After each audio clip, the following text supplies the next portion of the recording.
श्याम जी में जाकर के बोल देंगे, बाकी की पूरी कथा भाग्यनगर में करेंगे।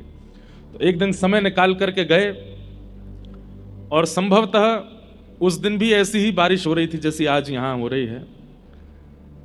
खूब वर्षा हो रही थी। खाटू श्याम जी के सन्मुख गए, वहां खड़े होकर के जो एक नियम की पूर्ति है कि स्थान यही था कथा का, तो प्रथम श्लोक वहां ठाकुर जी के सामने बोला, उसकी व्याख्या भी सुनाई ठाकुर जी को, और वहां से कथा प्रारंभ हो गई। तो कथा आज प्रारंभ नहीं हुई है, कथा तो कम से कम हो गए, कितने दिन हो गए होंगे, करीब 12-13 दिन हो गए कथा शुरू हो गई। वहां शुरू हो चुकी है कथा, अब तो यहां आकर के आगे का क्रम हम आगे ले जा रहे हैं। तो ऐसी रूपरेखा के साथ में भाग्यनगर आए हैं। परमानंद की बात है, हमारे श्री वैष्णव परंपरा का अत्याद्भुत और श्री वैष्णवों का परम आराध्य स्वरूप यहां से थोड़ी ही दूरी है, थोड़ी तो नहीं है, खैर है तो लंबी दूरी पर मान लिया जाता है कि थोड़ी दूरी है। वेंकटेश भगवान भी यहीं विराज रहे हैं। एक प्रकार से दक्षिण जिसको कहते हैं ना, दक्षिण भारत, वो यहीं से प्रारंभ होता है।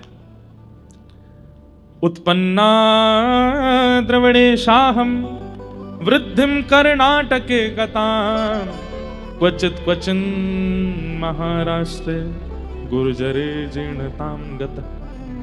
तानपुरा थोड़ा कम करो। भक्ति का जन्म होता है दक्षिण में, इसलिए यहां के लोगों को जब आप देखेंगे, वो भले ही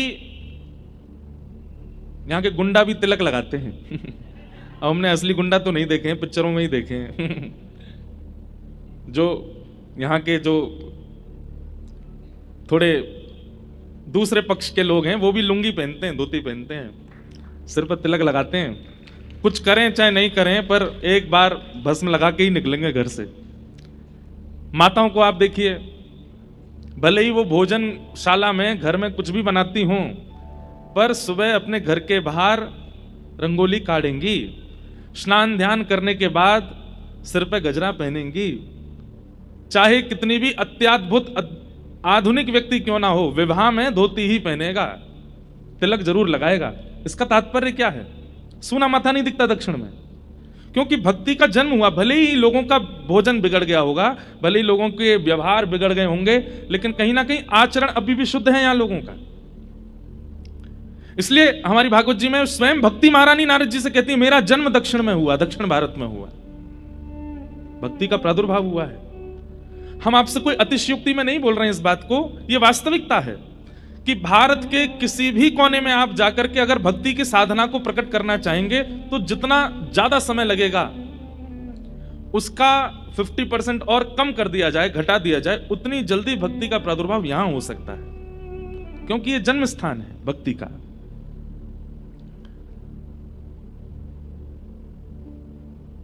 गुजरात अपनी जगह श्रेष्ठ है, उड़ीसा अपनी जगह श्रेष्ठ है, उत्तर भारत अपनी जगह श्रेष्ठ है, सब जगह की श्रेष्ठताएं भिन्न भिन्न हैं, पर दक्षिण का एक सौंदर्य है कि यहां भक्ति निवास करती है। हमारे यहां तो लोग व्यवहार में भी भक्ति को छोड़ देते हैं, आचरण में भी नहीं लाते। तिलक स्वरूप भी तब धारण करते हैं जब कहीं मंदिर आदि जाना हो, वृंदावन जाना हो, तो यहां छापा लगवा लेंगे बस। होली पर, दीपावली पर, रक्षाबंधन पर कई लोगों के घरों में तो फिक्स ड्रेस है कि वो तभी पहननी है जब घर में दीपावली होगी, वो तभी पहननी है जब रक्षाबंधन होगी, वो तभी पहनना है जब इंडियन फेस्टिवल्स आएंगे। आप कहेंगे महाराज जी आप भेष पर इतना ध्यान क्यों दे रहे हो? व्यक्ति का चित्त अच्छा होना चाहिए ना। हमारी एक बात सुनिएगा, अभी कुछ दिन पहले हम और हमारे पूज्य श्री राधा कृष्ण जी महाराज, पंडित धीरेन्द्र कृष्ण शास्त्री, हम तीनों बैठे थे, तो आपस में चर्चा कर रहे थे कि युवाओं को किस चीज पर ज्यादा प्रेरित करना चाहिए। तो एक विषय हमारे गोवत्स महाराज जी ने छेड़ा और इतनी सुंदर बात उन्होंने बताई कि आज का युवा सबसे पहले तो भेष बदलना शुरू करे। और कैसे शुरू करे? कि सप्ताह में केवल एक दिन ऐसा रखे, जैसे संडे छुट्टी है, जैसे सोमवार व्रत है, मंगलवार हनुमान जी का वार है, ऐसे ही सप्ताह में एक दिन ऐसा रखे कि उस दिन उसको भारतीय परिधान में ही रहना है, तिलक लगाना ही है, धोती पहननी ही है, कंठी धारण करनी ही है, बगलबंदी पहननी। ये एक साल में ये शुरू करे कि हर हफ्ते में एक दिन वो भारतीय भेष पहनेगा। तो हमने कहा कि इससे होगा क्या? बच्चे तो पूछने लगेंगे, आज के युवा पूछेंगे इससे क्या होगा। एक बार गुजरात में एक मंच पर नाट्य हो रहा था, नाटक हो रहा था, और उस नाट्य में भक्त नरसिंह मेहता जी का चरित्र दिखाया जा रहा था। और श्री नरसिंह मेहता जी का जो पात्र बना था, नरसिंह मेहता जी की तरह उसने वस्त्र भेष पहन रखे थे, हाथ में एक तारा लेकर के गा रहे हैं, ठाकुर जी को पुकार रहे हैं। जब नाट्य पूरा हुआ तो उसको इतनी जल्दी थी कि उसने पोशाक नहीं उतारी, वो सीधे बिना पोशाक उतारे ही घर भागा। जब बिना पोशाक उतारे घर भागा तो थोड़ी दूर जाने पर जब एकांत रास्ता बिल्कुल सुनसान हो गया तो उसको अनुभव होता है कि कुछ लोग उसके पीछे चल रहे हैं। जैसे ही वो पलट करके देखता है, ध्यान से सुनिएगा सब लोग, इधर देखो, वो पलट करके पीछे देखता है तो पीछे देखता है तो क्या देखता है कि अजीबों गरीब रूप वाले लोग उसके आसपास चल रहे हैं। और जैसे उसने पीछे देखा तो वो सब रुक गए। किसी की एक ही आंख है, किसी के 2-3 होठ हैं, किसी की 4-5 नाक हैं, किसी का सिर ही नहीं है। सबको देख करके वो घबरा गया। उसने कहा, भैया आप लोग कौन हो? तो वे सब बोले, हम अशद शक्तियां हैं, प्रेत समझ लो, भूत समझ लो, अशद शक्तियां हैं। बोले, आप लोग मेरे पीछे क्यों चल रहे हैं? बोले, तुम्हारे कुकर्मों के कारण हम तुम पर हावी होना चाहते हैं। तुमने अपने जीवन में इतने गलत गलत काम किए हैं, स्त्री व्यभिचार किया है, खान पान अशुद्ध किया है, लोगों के साथ छल किया है, कपट किया है, और तुम्हारा जीवन इतना ज्यादा व्यभिचार में निकला है कि हम तुम पर आक्रमण करना चाहते हैं। तो व्यक्ति बोला, तो फिर आक्रमण कर क्यों नहीं रहे हो? तब वे सब बोले, तुमने जो भेष पहना है ना नरसिंह मेहता का, इस भेष के कारण तुम बच्चे हो। हम बस प्रतीक्षा कर रहे हैं कि तुम ये भेष उतारो और हम तुम पर चढ़े, हम तुम पर आक्रमण करें। तुम जैसे ही घर जाकर के धोती उतारोगे, तिलक मिटाओगे, ये पटका उतारोगे और ये गले में जो माला पहन के घूम रहे हो, जैसे ही तुम छोड़ोगे इसको, तुम्हारे ऊपर एक साथ 25 प्रेत आक्रमण करेंगे। वो व्यक्ति बोला, आज से मैं प्रण लेता हूं, जीवन भर ऐसे ही रहूंगा ताकि आप लोग मेरे ऊपर ना आओ। आपको हो सकता है कि सुनने में केवल बात लग रही हो। लोग बाग हमारे पास आते हैं, कोई बोलते हैं हमारे ऊपर उसने टोना कर दिया, उसने टोटका कर दिया, उसने हमको नजर लगा दी, उसने हमारे साथ गलत कर दिया, मेरे को नेगेटिव एनर्जीज बहुत ज्यादा परेशान कर रही हैं। आपको पता है, हमसे हजारों लोग रोज मिलते हैं, हजारों लोग ईर्ष्या करते हैं, हजारों लोग नजर लगाते हैं, हजारों लोग नेगेटिव एनर्जीज के साथ मिलते हैं। क्यों? कोई फर्क नहीं पड़ता। हमें लगता है इसमें और कोई बात नहीं है, ये भेष की कृपा है, ये भेष की कृपा है कि हम इतने बच रहे हैं, ये तिलक की कृपा है कि हम इतने बच रहे हैं, ये शिखा की कृपा है कि इतने बच रहे हैं। आपके दक्षिण भारत में, और आपका दक्षिण भारत का है, कोई हमारा दक्षिण भारत कोई अलग थोड़ा ही है। हमारे दक्षिण भारत में भेष कहीं ना कहीं आज भी बचा है। भले ही व्यवहार में और चित्त में भक्ति नहीं होगी, लेकिन उनके भेष में भक्ति है। भले ही वो असद वस्तु खा रहे हैं, लेकिन खाएंगे काय पे? केले के पत्ते पे। वो बात अलग है कि भाई देखो, कलयुग अपना प्रभाव तो दिखाएगा ना, लेकिन किसी न किसी रूप में यहां के लोगों में, हमारे भारतीय भाई बंधुओं में भेष में भक्ति का दर्शन होता है। इसलिए हमारी आपसे प्रार्थना है, यहां भक्ति नृत्य करती है, भक्ति का जन्म स्थान है दक्षिण भारत। जो उत्तर भारतीय लोग भी यहां विराजते हैं, उनसे भी हमारी प्रार्थना, और जितने युवा सुन रहे हैं उनसे भी हमारी प्रार्थना, रोज ही हो जाए तो बहुत अच्छी बात है, नहीं तो हफ्ते में एक दिन तो पूर्ण वैष्णव भेष में रहिए, अपने मस्तक पर तिलक धारण कीजिए। शास्त्र आज्ञा, मैं कल श्लोक याद करके सुना दूंगा। सूना माथा अगर किसी का हम देखते हैं, हम गंगा जी स्नान करके आए, बद्रीनाथ होकर के आए, केदारनाथ होकर के आए, जगन्नाथपुरी होकर के आए, द्वारिकापुरी होकर के आए, इतने सारे पुण्य इकट्ठे करके आए, लेकिन जैसे हम किसी सूने माथे वाले व्यक्ति को देखते हैं तो सूने माथे वाले व्यक्ति को देखने से पुण्य क्षीण होते हैं। सोचिए आप, कितनी बड़ी बात है। आप कहेंगे महाराज जी तो फिर क्या? दो ही उपाय हैं। एक तो सामने वाला व्यक्ति सूना माथा ना रखे। भाई तुम खुद पुण्य नहीं कर रहे, दूसरों के तो क्षीण मत करो। चाहे एक बिंदी सही धारण करो, चाहे एक तिलक ही सही धारण करो। वैसे तो शास्त्रों में आ गया 12 अंगुल, ये उंगलियां 12 गिनो, इतना होना चाहिए। 12 नहीं हो तो अष्टांगुल, अष्टांगुल नहीं हो तो 4 अंगुल, 4 अंगुल नहीं हो तो 2 अंगुल, 2 अंगुल नहीं तो 1 अंगुल होना चाहिए। माताओं के सिर पर भी बिंदी आदि कुछ होनी चाहिए। और दूसरा उपाय क्या है? बोले सामने वाला भले ही तिलक नहीं लगा रहा, तुम तिलक लगा के चलो। तो उससे क्या होगा कि उसके सूने माथे देखने से आपका पुण्य क्षीण नहीं होगा। तो भक्ति विराजती है दक्षिण भारत में, यहां उत्पन्न होती है। ऐसे ही दक्षिण में अत्याद्भुत देवस्थान हैं, जहां श्री तिरुपति हैं, तिरुपति बालाजी, जहां श्री रंगनाथ भगवान श्रीरंगम में हैं, जहां पद्मनाभ भगवान त्रिवेंद्रम में हैं, जहां संपत कुमार भगवान बेंगलोर के पास में है, और एक बहुत सुंदर मेरा अति प्रिय स्थान है केरला में है गुरुवायूर, वहां पर छोटे से गोपाल जी हैं। इतने सुंदर सुंदर स्थान दक्षिण भारत में, ऐसा लगता है कि हमने अच्छा। अब एक बात और सुनिए, स्कंद पुराण में ऐसा भाव है कि त्रेता युग में प्रकट हुए साक्षात राम जी को देखने से जो जो पुण्य प्राप्त हो रहे थे लोगों को, साक्षात राम जी का दर्शन करने से जो प्राप्त त्रेता में लोगों को हो रहा था, वही पुण्य इस कलिकाल में श्री तिरुमला वेंकटेश भगवान का दर्शन करने से प्राप्त होता है। वो साक्षात रघुनाथ जी, साक्षात श्री कृष्ण यहां पर तिरुमला में तिरुपति रूप में साक्षात ठाकुर जी वेंकटेश भगवान विराज रहे हैं। उनका दर्शन और श्री राम जी के दर्शन में कोई भेद नहीं, एक ही है। ऐसे अत्याद्भुत स्थान आपके दक्षिण भारत में है, आप यहां रहते हैं। आप सबको हमारा बहुत बहुत प्रणाम, बहुत बहुत वंदन, बहुत बहुत स्वागत। भाग्यनगर में आना हुआ है, पहला दिन है आज कथा का।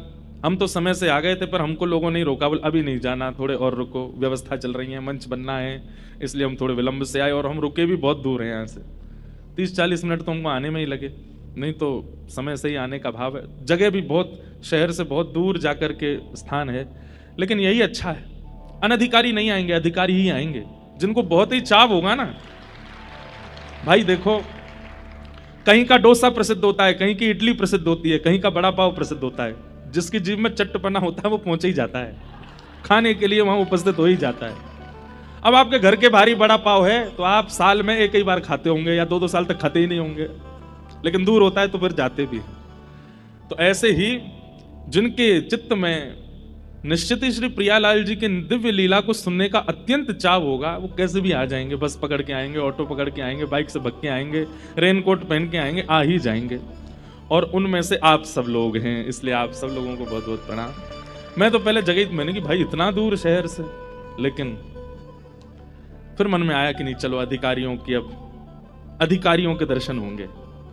जैसे सरकारी अधिकारी होते हैं, उनकी बड़ी वैल्यू होती है, वो कहीं पहुंच जाएं तो सारे काम बनते चले जाते हैं। ऐसे भक्तों में अधिकारी अनधिकारी भी होते हैं। अनधिकारी कौन से भक्त हैं? जो केवल अपनी कामना के लिए ठाकुर जी को भजते हैं, वो अनधिकारी होते हैं। पर इतना श्रम करके इतनी दूर व्यवस्थित होने के लिए अधिकारी ही आएंगे। तो आप सब लोग अधिकारी हैं, आप सबको बहुत बहुत प्रणाम। आज कथा का प्रथम दिवस है, हम कथा में प्रवेश करते हैं। दूसरी बात, राधाष्टमी उत्सव आ रहा है। हमारे लाल जी बहुत जोर शोर से राधाष्टमी मनाते हैं। अब वो जोर शोर से कैसे मनेगी, उसकी रूपरेखा आप लोग बना लीजिए। राधाष्टमी हमारी या तो व्रज में होती है, या कहीं सुंदर स्थान पर ही राधाष्टमी करते हैं जब से लाल जी आए हैं, क्योंकि लाल जी का अभिषेक भी होता है। और फिर उस दिन हमारे ठाकुर जी चुनरी पहनते हैं, श्यामा सखी बनते हैं। साल में 2 बार हमारे ठाकुर जी लाली बनते हैं, एक तो राधाष्टमी पर, और दूसरे एक श्यामा सखी का श्रृंगार प्रणाली है श्रीनाथ जी में, उस दिन ठाकुर जी सखी बनते हैं। पर अभी व्यस्तता के कारण केवल साल में एक ही बार सखी बनते हैं, और वो राधाष्टमी को ही बनते हैं। उस दिन हमारे लाल जी पीताम्बर आदि नहीं पहनते, उस दिन तो बढ़िया सुंदर ठाकुर जी, जो माताओं का श्रृंगार होता है, चुनरी आदि ओढ़ करके बढ़िया बनते हैं। तो पहले अभिषेक होगा, फिर ठाकुर जी का श्रृंगार होगा, फिर ठाकुर जी उस दिन पालना विराजेंगे। और वैसे तो फिर दधी काना होता है। अब दधी काना यहाँ हो पाएगा तो करेंगे, नहीं हो पाएगा तो फिर जैसे हम करे बिना मानेंगे नहीं हम, वो तो होगा। जब लाल जी का उत्सव इतना धूमधाम, हमारे व्रज में लाल जी का उत्सव फीका हो जाता है। अरे कहां तक कहें, जब ठाकुर जी प्रकटे ना गोकुल में, तो वृषभानु बाबा आए, और वृषभानु बाबा टीको लेके आए। टीको कहते कहें रोका करवे आए लाला को, दुनिया तो बधाई लेके आई है, और श्री वृषभानु बाबा सीधे टीको ही करवे आए हैं। नंद मेहरगर धोटा जायो, बरसाने ते टीको आयो। नंद बाबा बोले बाबा इतनी सारी सामग्री, बोले सामग्री बधाई ना लेके आया हूं मैं, तो बोले लाला को ब्याह पक्को करवे आया हूं। नंद बाबा बोले ब्याह तो पक्को करवे आए, लाली तो भई ना अभी। अब कई जगह मत ऐसा है कि श्री जी बड़ी हैं, कई जगह मत ऐसा है श्री जी छोटी हैं। हम तो श्री जी को छोटे ही माने, वैसे तो प्रभाव में तो बड़ी हैं। हमारी माई श्यामा जू को जाके अधीन सदा ही सांवरो, या ब्रज को सिर ताज। हमारे माई श्यामा जू को राज, वैसे तो लाडली जी को राज चले ही है, लेकिन भावना की दृष्टि से दोनों पक्ष हैं। कई पक्षों में श्री जी बड़ी हैं, कई पक्षों में श्री जी छोटी हैं। तो लाडली जी तो अभी भई नहीं है। तो नंद बाबा बोले आप ब्याह को टीको लेके आएंगे, लेकिन लाली तो भई ना अभी। बोले टीको कर जाएंगे तो लाली को आना पड़ेगा, जमाई को पहले ही टीको कर देंगे तो लाली आवेगी। और 1 वर्ष बाद बरसाने में बधाई होने लगी। नंद बाबा, यशोदा मैया, लाला तीनों गए। ठाकुर जी गोद में गए 1 साल के, पीली झंगुली पहन करके, बगनखा पहन करके, सिर पर नेक्सो से मोर पिछ बांध के। ठाकुर जी की गर्दन अब संभलन लगी है, 1 साल के है गए। 2 दतुइयां निकल आई हैं, यशोदा मैया की गोद में चढ़ के गए। तो नंद बाबा बार बार यशोदा मैया से यही कहते जा रहे हैं, बोले हमारे लाला के जन्मोत्सव जैसा उत्सव ना भयो, हमारे लाला को उत्सव बहुत जोरंते भयो, हमारे लाला के उत्सव में ये भयो वो भयो, सब चर्चा करते जा रहे। बरसाने अभी किलोमीटर दूर है और वहीं से ही कहा देख रहे हैं नंद बाबा, पीरे पीरे पीरे पीरे बादल दिखाई दे रहे हैं आकाश में। नंद बाबा बोले ये ऐसे पीरे पीरे बादल, बिल्कुल केसर जैसो रंग। और केसर जैसो रंग बादलन को कब होवे? या तो सूर्य उदय हो रहे हो या सूर्य अस्त हो रहे हो। और इस समय ना तो सूर्य उदय हुआ है ना अस्त हुआ है, मध्याह्न का समय है, 12-1 बजे होंगे दोपहर के, और पीरे पीरे बादल। बोले ऐसा कैसे? तभी पता चली कि महाराज बरसाने में लाली के हैवे पर ऐसो दधी कानो कियो, दही हल्दी केसर मिलाए के ऐसी कीच मचाई है महाराज कि बादल भी केसरी है गए श्री जी के जन्मोत्सव पे। तब नंद बाबा ने दूर से ही समझ गए, बोले हमारे लाला को उत्सव तो फीको पड़ गो, लाडली जी को उत्सव तो अद्भुत है। तो एक प्रकार से हमारे लाल जी की जन्माष्टमी जैसी मनती है, उससे 21 होनी चाहिए राधाष्टमी, और वो जिम्मा अब आप भाग्यनगर वालों को मिला है। तो इसलिए राधाष्टमी पे कोई चूक रह नहीं जाए। भले ही 4थे दिन कृष्ण जन्म होगा कथा में, राधाष्टमी 30 की है, 31 की, 31 की, अभिषेक 31 को होएगो, और फिर पूरे दिन उत्सव मनेगो 31 तारीख, यानी कि 3rd लास्ट डे कथा का। कथा के अनुसार तो उस दिन गोवर्धन लीला होगी, लेकिन अब उसकी योजना आप लोग सब, जो यहाँ के व्यवस्था प्रमुख सब लोग बैठ के बनाओ।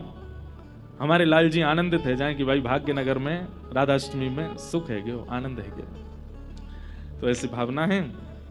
आइए अब ज्यादा विलंब ना करते हुए, आज प्रथम दिन का कथा का है, कथा में प्रवेश करते हैं। कल से बिल्कुल समय से कथा अपने स्थान पर प्रारंभ होगी, आप सब लोग समय का ध्यान रखिएगा।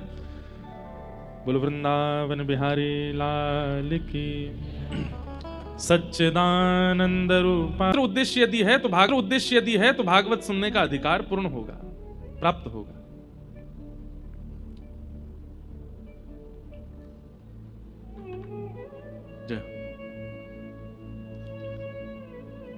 जो भी लोग खड़े हैं बैठ जाएं, बस सब लोग प्रेम से कथा सुने। किशोरी जी डोल नहीं है।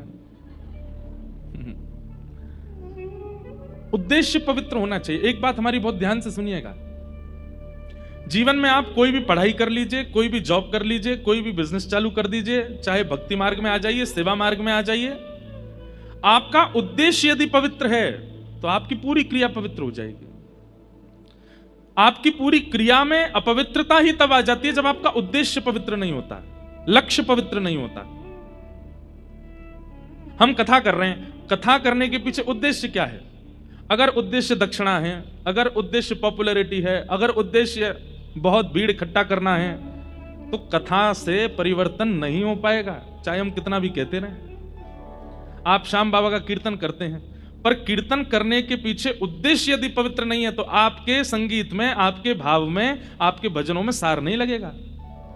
आप ठाकुर जी का श्रृंगार करते हैं, खाटू श्याम बाबा का कैसा सुंदर श्रृंगार होता है, पुष्पों, इतने सारे पुष्प लगाए जाते हैं, लेकिन कहीं ना कहीं अगर पुजारी जी के चित्त में उद्देश्य यदि ये नहीं है कि जितने वैष्णव आए दूर दूर से चल के जैसे ही श्याम बाबा को देखें तो उनके नेत्र सजल हो जाएं, उनके चित्त में प्रेम आ जाए, अगर ये उद्देश्य नहीं होगा तो श्याम बाबा को कितना चंदन लगाए लो, दर्शनार्थी के चित्त में प्रेम प्रकट हो नहीं पाएगा, उसके संशय का समाधान नहीं हो पाएगा।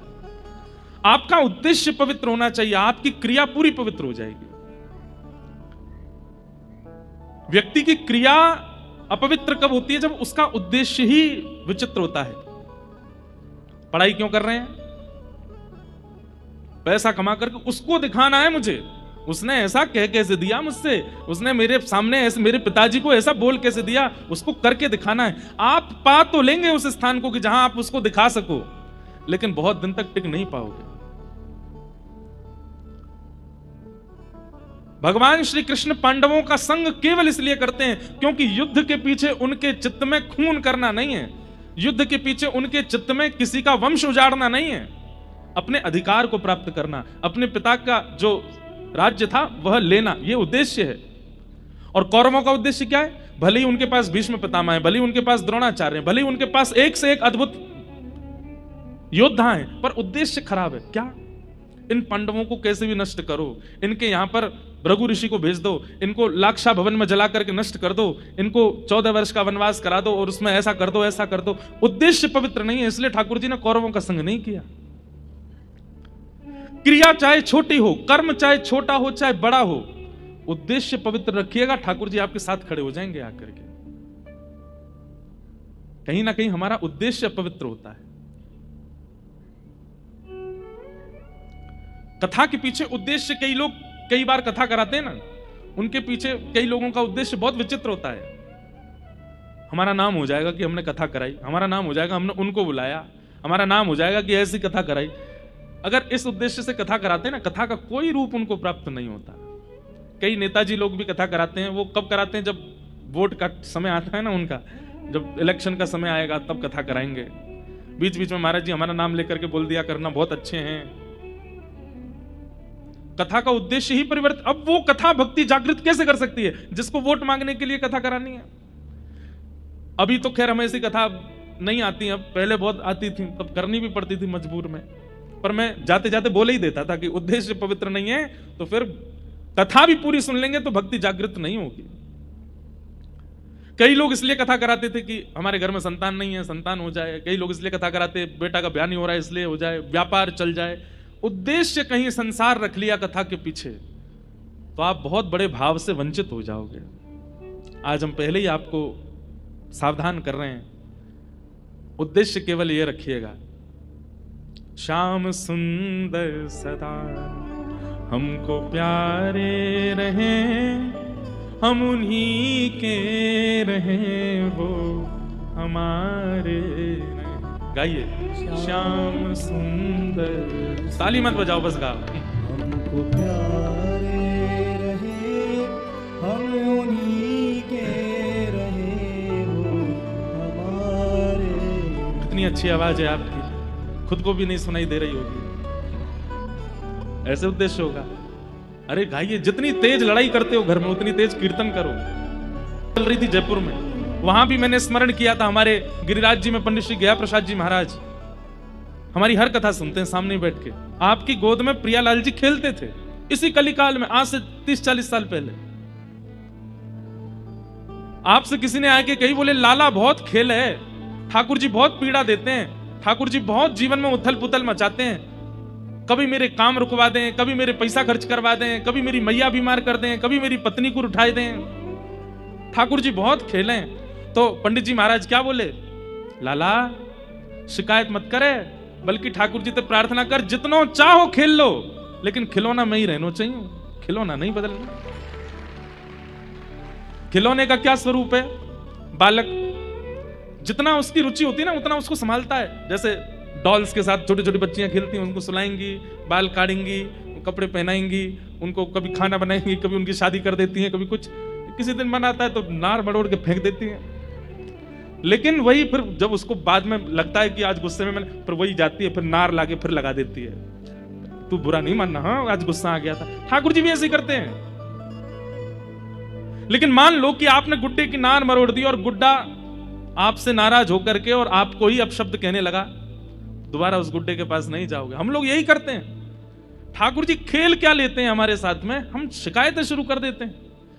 पंडित श्री गया प्रसाद जी महाराज कहते, बोले जितनो चाहो खेल लो हमारे साथ, पर एक ठाकुर जी वचन दे दो कि खिलौना मैं ही रहना चाहिए, खिलौना मत बदलना, चाहे जो कीजिए हमारे साथ, पर हमें बदलिएगा नहीं। इसलिए भैया उद्देश्य पवित्र रखो कि इस कथा के सप्ताहवें दिन जब ये कथा विश्राम हो, हर दिन आप ठाकुर जी के थोड़े समीप पहुंचो। आज जितने हैं शाम को कथा विश्रांति तक आप ठाकुर जी के और समीप होने चाहिए, कल कथा प्रारंभ से विश्राम तक और समीप आ जाने चाहिए। अरे आपका उद्देश्य इतना पवित्र हो जाए कि 7वें दिन यहां कथा विश्राम हो, भले ही सब चले जाएं लेकिन इस पंडाल में ही कहीं आपको श्याम सुंदर दिख जाए, बस ये हो जाए कि आ गए सन्मुख। भागवत की कथा से उद्देश्य की कामना पूर्ति करने वाले लोगों से हमारी प्रार्थना है, यहां वैभव मत मांगिए, यहां संपत्ति मत मांगिए, यहां यश मत मांगिए, यहां ऐश्वर्य मत मांगिए, केवल कृष्ण को मांगिए। श्रीमद् भागवत जी वो प्रदान करने के लिए बैठी हैं। मतलब वही बात हो गई कि आप साड़ी की दुकान पर गए और साड़ी वाले से बोल रहे भैया कलाकंद खिला दो, कलाकंद है नहीं, वो मंगवाएगा, किसी को भेजेगा, भाई वो बाहर दुकान में मिठाई के वहां से ले आओ, भैया थम सब पिला दो, है नहीं, मंगवाएगा, भैया दूध पिला दो, अरे भाई तुम साड़ी तो लो। ठीक वैसे ही भागवत जी की शरण में आकर के आप कहोगे कि हमारे जीवन के आर्तों को दूर कर दो, तो भागवत जी फिर बाहर ब्रह्मा जी इसके आर्त दूर करो। आप भागवत जी कथा में आकर के कहेंगे कि हमारे जीवन के ये कामनाएं इनको पूर्ण करवा दो, तो फिर भागवत जी बाहर किन्हीं देवताओं को ढूंढेंगी, भाई इसकी कामना पूरी करो। लेकिन भागवत जी से आपने अगर कामना की कि आप केवल श्याम सुंदर को प्रदान कर दो, भागवत जी कहेंगे हमारी गोद में बैठे, ले तेरी गोद में बैठा दो, ये तो मेरे पास है, ये तो मेरी सामग्री है, भागवत जी की सामग्री है श्री कृष्ण, मांगिए प्रदान करेंगे। इसलिए उद्देश्य पवित्र रखिएगा। भगवान के 3 रूप हैं, सत्य, चैतन्य और आनंद। बहुत ध्यान से सुनिएगा। सबसे पहला ठाकुर जी का स्वरूप क्या है? सत्य। सत्य विश्वास होता है। हमें क्षमा कीजिएगा, बहुत कथा वथा इधर उधर भागते रहते, मौसम बदलता तो थोड़ा हो जाती है हमारे स्वास्थ्य। सत्य क्या है? विश्वास।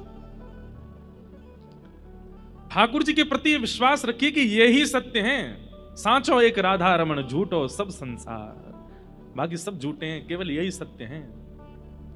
कोई आपको संसार में कितना भी प्रेम प्रस्तुत कर रहा हो, हाँ नाटक रूप में आप भी उसको स्वीकार कर लो, वाह भैया अच्छा गुलदस्ता लाए हो, लाओ दे दो। देखो हमारी एक बात सुनना, हम दुनिया में जाते हैं तो दुनिया भर के लोग कोई फूल माला पहनाते हैं, कोई गुलदस्ता देते हैं, कोई पटका पहनाते हैं, कोई लिफाफा देते हैं, कोई कुछ करते हैं। ऐसा नहीं है कि सब भावना से नहीं करते, सब भावना से ही करते हैं। पर अब हम इतने आदी हो गए व्यवहार के, हमें पता है कि वो एक औपचारिकता है, वो केवल एक क्या बोलते हैं उसको, वो एक केवल फॉर्मेलिटी है। ऐसे ही फॉर्मेलिटी को, संसार के हर संबंध को फॉर्मेलिटी रूप में ही लेने लगो, ये फॉर्मेलिटी बस चल रही है, और उसमें बहुत अच्छे से अपनी प्रस्तुति करो। सामने वाला फॉर्मेलिटी कर रहा है, भले ही वो कितना भी प्रेम प्रस्तुत कर रहा हो, फिर भी आप उसको फॉर्मेलिटी ही समझो। खूब अच्छे से उसके द्वारा प्रस्तुत किए गए भाव को स्वीकार करो। अरे भैया, अरे तुम तो बहुत प्रेम करते हो हमारे, तुम ही हो हमारे, और कौन है, सब कुछ है।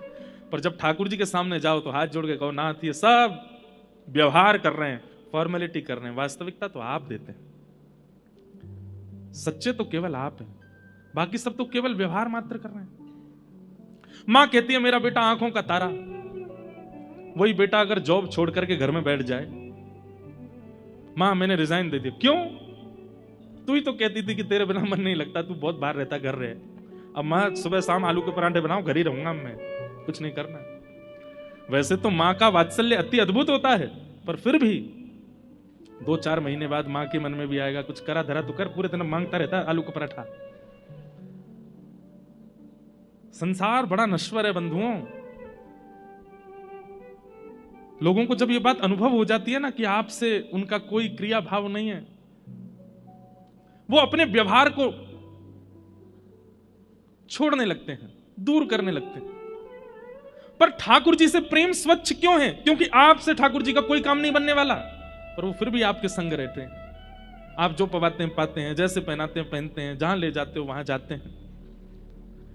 आप भोग नहीं लगाएंगे तो ठाकुर जी भूखे नहीं रहेंगे, आप नहीं सुलाएंगे तो ठाकुर जी सोएंगे नहीं, ऐसा नहीं है। पर फिर भी वो आपसे कितना प्रेम करते हैं, आपके संगी रहते हैं, उसी को तो प्रेम करते हैं। कहते हैं जहां पर व्यवहार की इच्छा नहीं है फिर भी प्रेम है, वो ठाकुर जी तो हैं। इसलिए वो सत्य है, बाकी सब असत्य है संसार में, केवल फॉर्मेलिटी चल रही है, स्वीकार कर लो। वास्तविकता तो केवल ठाकुर जी दे रहे हैं। सत्य, भगवान सत्य है। दूसरी बात, ठाकुर जी चैतन्य है, वो जड़ नहीं है। आप उनके प्रति जड़ बुद्धि मत रखा कीजिए। हमारी बात मानिएगा, जिस दिन आप भगवत सेवा से जड़ बुद्धि निकाल देंगे, उस दिन से आपकी सेवा अद्भुत होने लग जाएगी। आपके मन में यह व्यवहार नहीं है कि ये जड़ हैं, उसी दिन से। एक बार सागर एक जगह है मध्य प्रदेश में, वहां पर एक बिहारी जी का मंदिर है, बहुत ध्यान से सुनिएगा। तो वहां बिहारी जी का मंदिर है, तो वहां बिहारी जी की गौशाला भी छोटी सी, तो वहां गैया की सानी भी पुजारी जी करते थे, बिहारी जी की सेवा भी पुजारी जी करते थे। सानी समझते हैं? भूसा आदि, उसमें चारा आदि मिला करके गाय के लिए उपयुक्त उसको बनाना, उसको सानी कहते हैं। तो पुजारी जी बेचारे पूजा भी करते, सेवा भी करते, गौशाला में सानी भी करते, सब करते। आज पुजारी जी पता नहीं क्यों श्रमित ज्यादा हो गए, तो गैया की सानी नहीं करी उन्होंने। तो स्वयं बिहारी जी गए सानी करने, ठाकुर जी निकल के गए और सानी करके आए। इतने में पुजारी जी लौटे आए, तो ठाकुर जी दौड़ करके गए और जाके ऐसे खड़े हो गए। जैसे ठाकुर जी जाके खड़े हुए, तो पुजारी जी ने क्या देखा, गौशाला से लेके मंदिर तक पूरे ऐसे भूसा पड़ा हुआ है, भूस पड़ा हुआ है मंदिर में। जैसे ठाकुर जी को था, ठाकुर जी के हाथ पर गैया की सानी के वो सब भूसा लगे हुए थे। पुजारी जी समझ गए, बोले जय जय, आज मैं भूल गया, तो आप सानी करके आए गैया की। तो ये कथा हम सुना रहे थे कथा में, तो हमने केवल ये बताया कि पुजारी जी ने देखा कि ठाकुर जी के हाथ में सानी के भूसा लगे हैं, और पुजारी जी के नेत्र सजल हो गए। मैंने कहा भैया ऐसे बिहारी जी आपके सागर में विराजते हैं। अब इतना कहकर के कथा विश्राम हो गई। हम जैसे जाने लगे, एक बालक दौड़ा दौड़ा आया, बोले महाराज जी आपने क्या कर दिया? मैंने क्यों? आपने कथा सुनाई कि बिहारी जी सानी करके आए हैं, अपने आसन पे आके बैठ गए हैं, पुजारी जी आकर के उनको देख करके रोने लगे, और आपने वहीं कथा विश्राम कर दी। मैंने इससे आगे कथा है भी नहीं। अरे कम से कम इतना तो बोल देते कि पुजारी जी ने कपड़ा लेके ठाकुर जी के हाथ पहुंचे, अब रात भर ठाकुर जी के हाथ में सानी लगी रहेगी। आपने कथा वहीं विश्राम कर दी। अब यहां देखिए, वो व्यक्ति कथा को कथा की तरह नहीं सुन रहा है, वो व्यक्ति कथा को ऐसे सुन रहा है कि प्रत्यक्ष लीला हो रही है, महाराज जी उसको बता रहे हैं, और महाराज जी ने ठाकुर जी के हाथ से सानी की भूसा हटाए नहीं। अब रात भर ठाकुर जी उसमें, उसकी वो बात मेरे ऐसे घर कर गई कि घर जाकर के कक्ष में बैठ के अपना आसन बिछा के मैंने फिर कथा करी। और कथा में फिर हमने कहा अकेले ही कि पुजारी जी गए, और फिर बिहारी जी के हाथ में जल से थोड़ी वो सानी पहुंची, और उसके बाद बिहारी जी की शयन आरती करा के सुलाया। इससे क्या कहते हैं? इस भावना को कहते हैं चैतन्य। क्या कहते हैं? आप जो यहां लीला सुन रहे हैं, आप जो यहां भाव सुन रहे हैं, ये केवल एक वक्तव्य नहीं है, ये कथा नहीं है, ये प्रत्यक्ष लीला है। इसलिए कथा में कहते हैं विक्षेप मत डालिए, बीच में उठिए मत, बीच में आइए मत, बीच में जाइए मत। क्यों? आपकी कथा सुनते समय वक्ता कोई लीला सुना रहा है, और उसको अगर विक्षेप होता है तो वो लीला वास्तव में घट रही होती है और वो वहीं रुक जाती है, और फिर लीला विक्षेप का जो अपराध होता है वो लगता है। ठाकुर जी चैतन्य है, वो जड़ नहीं है। और ये बातें सब विश्वास पर निर्भर करती हैं। मानो तो मैं गंगा मां हूं, ना मानो तो बहता पानी। ना मानने वालों के लिए वो केवल एक जल है, और मानने वालों के लिए साक्षात गंगा है। ठाकुर जी के प्रति चैतन्य भाव, वो जड़ नहीं है, वो मार्बल के नहीं है, वो धातु के नहीं है। आहा, मीराबाई कहती, हे मायरी मायरी मायरी मैंने लियो री गोविंदा मोल रे, मैंने लियो री गोविंदा मोल रे, मैंने लियो री गोविंदा मोल रे, मैंने लियो री गोविंदा मोल रे, मैंने लियो री गोविंदा मोल रे। ओ मायरी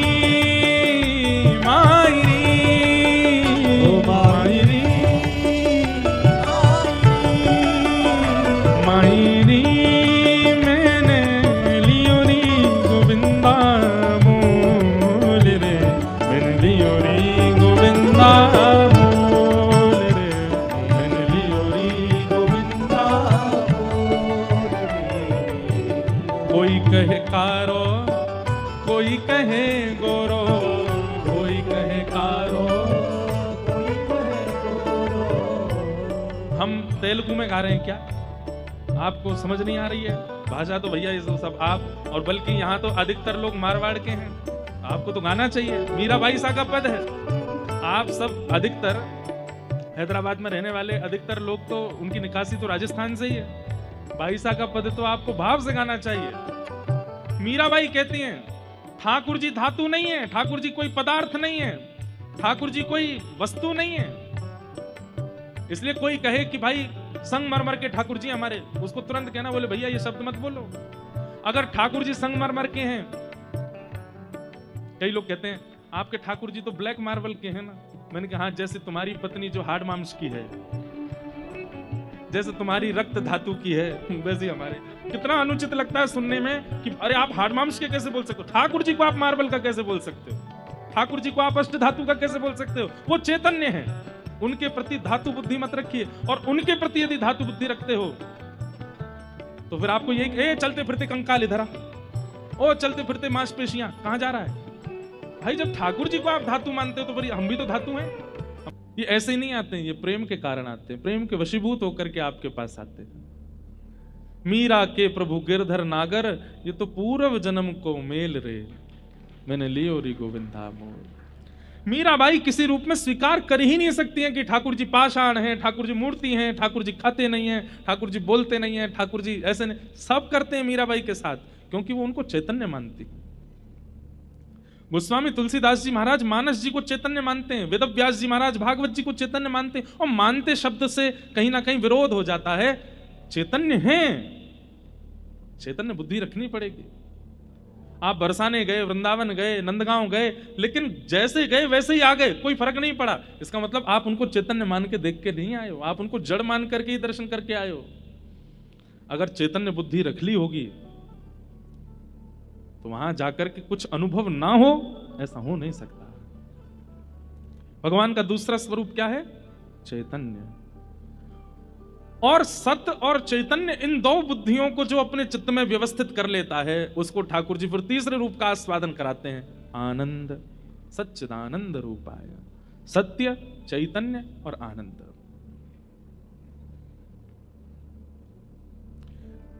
वेंकटाचल पर्वत जो है, जहां तिरुपति बालाजी विराजते हैं, वहां पर एक महापुरुष विराजते थे, सदगृहस्थ महापुरुष, गृहस्थी थे।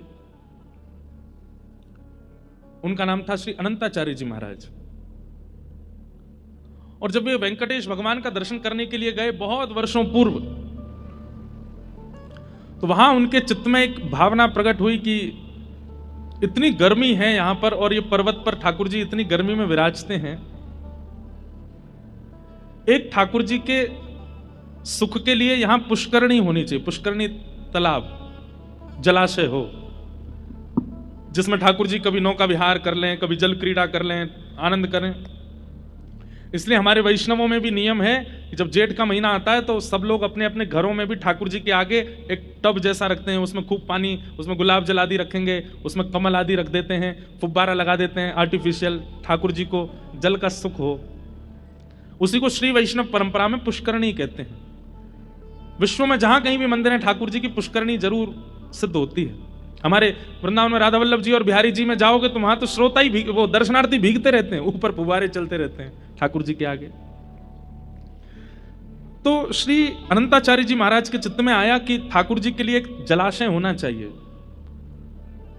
लेकिन वो इतने सेवक थे कि उन्होंने कोई ऐसा नहीं कि 4, 5, 10, 20 लोगों को ले आए हों, खुद ही लग गए सेवा में, खुद ही फावड़ा उठाया, गड्ढा करके वहीं पुष्करणी तैयार करने लगे। उनकी गृहिणी साथ में थी, वो सगर्भा थी, गर्भ में बालक था। अपनी पत्नी से बोले, देवी देखो, सगर्भ अवस्था में कथा सुनना, वैदिक पुराणों का पाठ करना, ठाकुर जी की सेवा करना, ये सब बहुत लाभकारी होते हैं। तुम्हारे गर्भ में बालक है, मैं जानता हूं पीड़ा तो है, पर तुम थोड़ी मेरी सहायता करना। मैं यहां से खोद खोद के परात में भरूंगा, तुम बस उसको उठा करके वहां फेंकती आना, ठीक है। लग गए दोनों सेवा में। गर्मी का समय, ठाकुर जी की सेवा का विधान है, जितने रज रज के ठाकुर जी की सेवा करोगे उतनी जल्दी ठाकुर जी प्रसन्न होकर दर्शन देंगे। कलयुग में केवल दोनों भुजा उठा करके हरे कृष्ण कृष्ण कृष्ण हरे हरे, हरे राम राम राम हरे हरे। और जितने उत्कंठ भाव से, जितने भाव से, जितने प्रेम से भगवान नाम गाओगे, उतनी जल्दी ठाकुर जी मिल जाएंगे। आप भले ही कलयुग में ठाकुर जी को मुकुट उल्टा पहना दो, ठाकुर जी को बुरा नहीं लगता। हाँ, आचार्य चरण आएंगे घर पे तो टोक देंगे, मुकुट उल्टा पहनाया है, श्रृंगार ऐसे नहीं ऐसे करना है, उनको टोकने का अधिकार है। ठाकुर जी को बुरा नहीं लगता। ठाकुर जी कहें अब तू जैसे चाहे कर ले, कलयुग है भैया। हमारे पूज्य नाना जी पंडित श्री कृष्णलाल शास्त्री जी, वो इतनी अच्छी व्याख्या करते थे। बोले लाला, दीपावली पे पटाखे की दुकान जब खुलेगी ना, तब अगर तू जावेगा तो पटाखे बहुत महंगे मिलेंगे। और बोले जब पटाखे की दुकान बंद है रही हो, पुलिस घूमती है ना कि बंद करो 9-10 बजे सब बंद, उस समय अगर पहुंचोगे तो दुकानदार को ये लगती जल्दी जल्दी मेरे पटाखे बिके, तो वो 100 रुपए वाला पटाखा भी 50 में बिक देगा। ठीक वैसे ही ये संसार दुकान है। सतयुग में ये खुलती है, इसलिए भगवत प्राप्ति बहुत महंगी है। कलयुग में शटर बंद हो रहे हैं, कलयुग में विश्राम हो रहा है। तो जब यहां जीव कहता मैं तप नहीं कर सकता, ठाकुर जी बोलते मत करे, यज्ञ कर ले, बोले यज्ञ भी नहीं होगा। बोले मत करे, सेवा कर ले, बोले वो भी नहीं होगी। अरे एक बार हरि बोल दे, बोले हाँ वो बोल दूंगा। बोले जल्दी बोल और मुंह पाले। इसलिए कलयुग में भगवत प्राप्ति बड़ी सहज कर देते हैं ठाकुर जी, बड़ी सर। अभी हम निकल नहीं पा रहे हैं, अभी भक्तमाल की कथा पूरी हुई ना परसों जयपुर में, वहां श्रीमन चैतन्य महाप्रभु का चरित्र कहा। क्या अद्भुत चरित्र है महाप्रभु जी का, पूरा नहीं हो पाया। 3 दिन कहे, 3 दिन में भी महाप्रभु जी का चरित्र बहुत थोड़ा थोड़ा कहा, तब भी बहुत अधूरा रह गया। नाम की कैसी महिमा, अद्भुत। इसलिए कलयुग केवल नाम आधारा, ये नाम के आधार पर चलता है। श्रेष्ठ से श्रेष्ठ, पवित्र से पवित्र भगवत प्राप्ति का साधन क्या है? तब सूत जी महाराज कहते हैं, बोले वैसे तो नाम से भगवत प्राप्ति हो जाएगी। बहुत ध्यान से सुनिएगा सब लोग। आप केवल नाम का आश्रय ले लीजिए, नाम गाना शुरू कर दीजिए। नाम देखिए, मंत्र अलग होता है, नाम अलग होता है। कई लोग जब मंत्र दीक्षा ले लेते हैं तो दीक्षा लेने के बाद बोलते हैं महाराज जी नाम क्या जपना है? नाम आप कोई भी जप सकते हो। श्री राधा जपो, श्री कृष्ण कृष्ण जपो, गोविंदा गोविंदा वेंकट रमना गोविंदा जपो। नाम आप कोई भी जप सकते हो, राम राम जपो। लेकिन मंत्र वही होना चाहिए जो आचार्य चरणों ने आपको प्रदान किया। मंत्र नहीं बदल सकते। नाम आप कितना भी गा सकते हैं, कभी भी गा सकते हैं, कैसे भी गा सकते हैं। तो नाम आवश्यक है कलिकाल में। लेकिन नामी को जाने बिना अगर नाम गाओगे तो उसका प्रभाव इतना नहीं होगा। बात समझ रहे हैं हमारी? आपको दवाई दे दी गई, आपने दवाई ले ली, तो दवाई अपना असर तो करेगी, लेकिन अगर दवाई भीतर जाकर के किस ऑर्गन पे जाएगी, अंदर जाके ऐसे डिसॉल्व होगी, फिर 1 घंटा बाद ऐसा होगा, ये पूरी अगर प्रक्रिया आपको पता चल जाए तो कहीं ना कहीं आप और जल्दी रिकवर करने लग जाओगे और जल्दी ठीक हो जाओगे।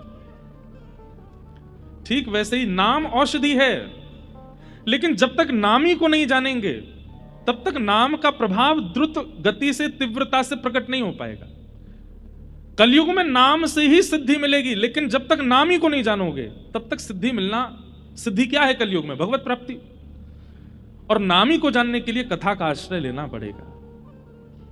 अब आप जप रहे हैं कृष्ण कृष्ण कृष्ण कृष्ण, लेकिन कृष्ण को जानते नहीं है, तो कृष्ण कृष्ण जपने से लाभ तो मिलेगा, लेकिन जैसा मिलना चाहिए वैसा नहीं मिलेगा। श्री राधा जपते तो हैं, पर श्री राधा रानी के रूप को जानते नहीं है, तो उसका क्या फायदा? आस्वादन तो आवश्यक है। मैंने आपसे कहा रसगुल्ला खा लो, आपने कहा कैसा होता? मैंने कहा मीठा। आपने कहा हमने कभी नहीं खाया, कैसा मीठा? मैंने कहा चीनी जैसा मीठा। आपने कहा हमने चीनी भी नहीं खाई। मैंने कहा गुड़ जैसा मीठा। आपने कहा गुड़ भी नहीं खाया। मैंने गन्ने जैसा मीठा। आपने कहा गुड़ गन्ना भी नहीं खाया। तो फिर मुझे पकड़ करके आपको ले जाना ही पड़ेगा, ले भैया खा के देख ऐसा मीठा। मिठास जब तक चखोगे नहीं या कभी चखा नहीं होगा तब तक उसका आस्वादन। अब मैं मंच से कह दूं क्या विष्णु विष्णु विष्णु जपने लग जाओ, आप कहोगे उससे क्या होगा? मैंने कल्याण होगा। कैसा कल्याण होगा? बोले जैसा राजा अम्बरीश के साथ हुआ। आप कहोगे अम्बरीश के साथ कैसा हुआ? बोले जैसा ध्रुव जी के साथ हुआ। आप कहोगे ध्रुव जी के साथ कैसा हुआ? जैसा प्रहलाद जी के साथ हुआ। प्रहलाद जी के साथ कैसा? अब मैं कितना भी बताऊं कि उनके साथ हुआ, उनके साथ हुआ, आपको वो तब तक अनुभव नहीं होगा जब तक आप स्वयं आस्वादन नहीं कर लोगे, और वो आस्वादन कराती है भागवत की कथा। इसलिए यहां सूत जी महाराज उत्तर देते हुए कहते हैं, कालव्याल मुखग्रास त्रास निर्णास हेतवे श्रीमद् भागवतम शास्त्रम कलौकीरेण भाषितम।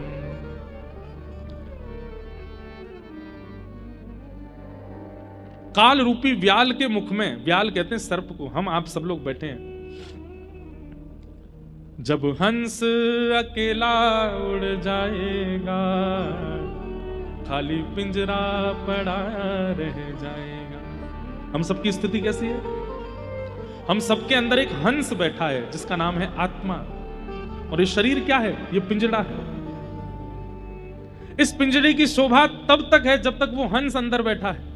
पिंजरा तब तक अच्छा लगता है जब तक पंछी है। किसी दिन अगर पिंजरे का जरा सा भी गेट खुला रह गया, पंछी उड़ जाएगा, फिर पिंजरे की कोई वैल्यू नहीं। हम आप सब लोगों का जीवन ऐसा ही है। हमारी वैल्यू केवल तब तक है जब तक प्राण है, लेकिन ये प्राण कब चले जाएं कुछ नहीं पता। भगवान नहीं करे, हम आज की कथा सुना रहे हैं, पर कल की कथा सुना पाएंगे इसकी कोई हमारे पास में कोई गारंटी नहीं है। आप सुन पाओगे इसकी आपके पास कोई गारंटी नहीं है। प्राण कभी भी जा सकते हैं। काल व्याल मुखग्रास त्रास निर्णास हेतवे, ये काल रूपी सर्प के मुख में बैठे हैं हम। कब तक जीवित हैं? जब तक काल का मुख खुला है। सर्प का मुंह खुला है तब तक चूहा जिंदा है। सर्प जैसे ही मुख बंद करेगा मृत्यु निश्चित है। इसलिए क्या करे? बोले जब तक काल का मुख खुला है प्रयास करे कि उतनी देर में कथा का आस्वादन कर ले, क्योंकि काल ने अगर मुख बंद कर लिया और आपने कथा का आस्वादन नहीं किया तो कहीं ना कहीं आप अपने कल्याण से भटक जाओगे।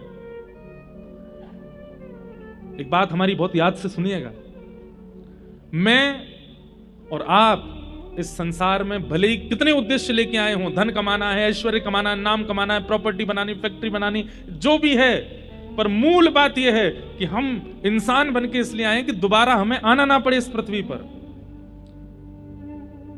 अगर आप किसी अन्य जीव को देखते हो ना, आप छिपकली देखते हो, आप कॉकरोच देखते हो, आप गधा देखते हो, आप किसी अन्य जीव को देखते हो, आप ये बात जान सकते हो इसका पुनर्जन्म होगा। लेकिन मानव देह मिला है तो इसका मतलब क्या है? इसको अपॉर्चुनिटी मिली है। ये चाहे तो अपने जन्म मरण के चक्कर से अभी छुटकारा पा सकता है, और उसके प्रयास में जो लग जाता है उसी व्यक्ति का जीवन सफल है।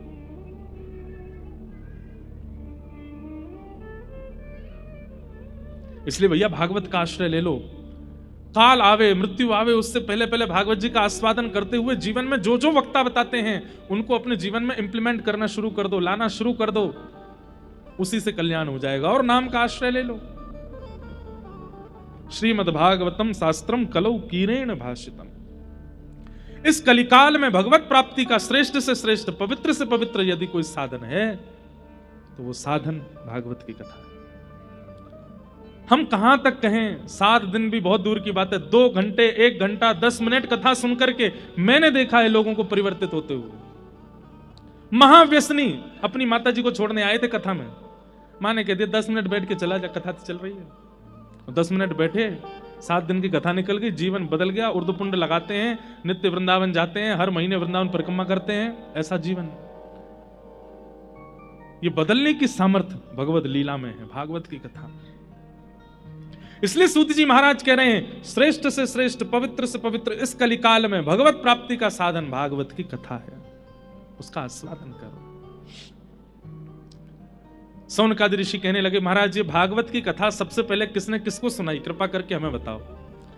तब सूत जी महाराज बोले भागवत की कथा सबसे पहले सनक सनंदन सनातन सनत कुमारों ने भक्ति ज्ञान वैराग्य को सुनाई, नारद जी को साक्षी बना करके। अच्छा क्यों, ऐसा क्या हुआ था? तब कथा सुनाते हैं कि भक्ति के 2 पुत्र हैं, ज्ञान और वैराग्य। दोनों वृद्ध हो गए थे, जिनकी वृद्धता के कारण भक्ति बहुत परेशान थी। भक्ति महारानी ने नारद जी से प्रार्थना की, हे नारद जी मेरे 2 पुत्र वृद्ध हो गए हैं, मां युवा है, बालक वृद्ध हो गए हैं,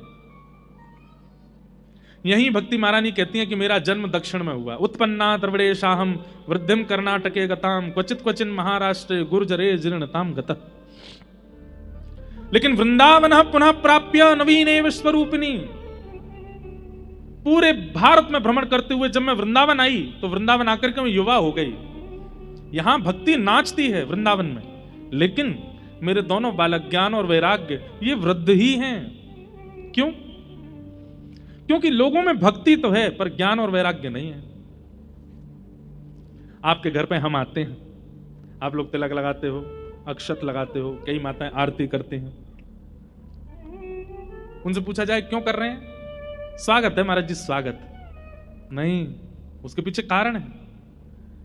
आप तिलक इसलिए लगाते हैं, नमोस्तुते व्यास विशाल बुद्धे। व्यक्ति श्रेष्ठ जब घर आता है तो उसके सिर पर तिलक इसलिए लगाया जाता है कि उनकी बुद्धि को हम प्रणाम कर रहे हैं, या हम अपना भाव प्रकट कर रहे हैं कि इनकी बुद्धि जो है वो सद्मार्गीय रहे, इसलिए हम उसको तिलक लगाते हैं। अक्षत किस लिए लगाते हैं? बोले अक्षत लगाने से आयु बड़ी होती है, आयु लंबी होती है, इसलिए हम अक्षत लगाते हैं। और द्वार पर आया हुआ अतिथि भगवान के समान है, इसलिए उसकी आरती उतारते हैं। लेकिन हम लोग क्या जानते हैं? स्वागत है, ये तो भक्ति तो है, ज्ञान नहीं है।